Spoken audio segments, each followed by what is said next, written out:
Governor Rick Perry drew his 6 guns and let Governor Romney have it, with both barrels over Romney's failure to produce his personal tax returns. But the biggest soundbite of last night goes to the other cowboy from Texas, Congressman Ron Paul, whose tax ideas outgunned his opponents. Take a listen to this. Mitt, we need for you to release your income tax so the people of this country can see how you made your money. And I think that's a fair thing. I have nothing in them that suggests there's any problem, and I'm happy to do so. What's happened in history is people have released them in about April of the coming year, and that's probably what I do. We should have the lowest tax that we've ever had, and up until 1913 it was 0%. What's so bad about that? So your answer is zero. Zero.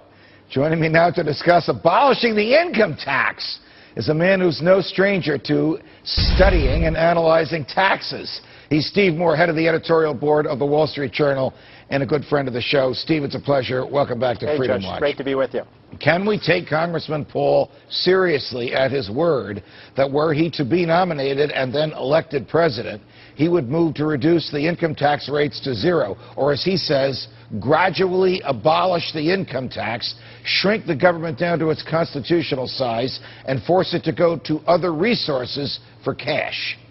Well, Judge, think about this. This is a point that Ron Paul made very effectively last night, which was that for the first, roughly 130, 140 years of our nation, we didn't have an income tax. And yet we did have a prosperous country. We got richer every year. And so there's no reason we can't imagine what America would be like without an income tax. And what I really like about the way he frames this issue, Judge, as you know, I'm an economist. I mean, can you imagine America's position, competitive position in the world, if Ron Paul were able to get our income tax rate down to 0 when other countries have 30, 40, 50% rates? You would see the most massive insourcing of jobs into America in the history of the world.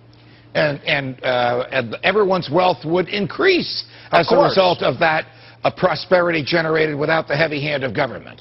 That's right. Now, you asked me the question, Judge, could he do it? Could we actually reduce government spending enough to eliminate the $1 trillion or so we raise each year for an income tax? That's a pretty heavy lift. I've been in this town for 27 years. It's hard enough to cut $100 billion out of the budget, let alone $1 trillion. But look, if Ron Paul were elected president, I believe he would have the moral authority and the mandate from voters to do this. To what do you attribute his popularity among young people, and to what do you attribute his remarkable popularity amongst active duty military, from whom he receives more political contributions than the other Republican candidates and the president?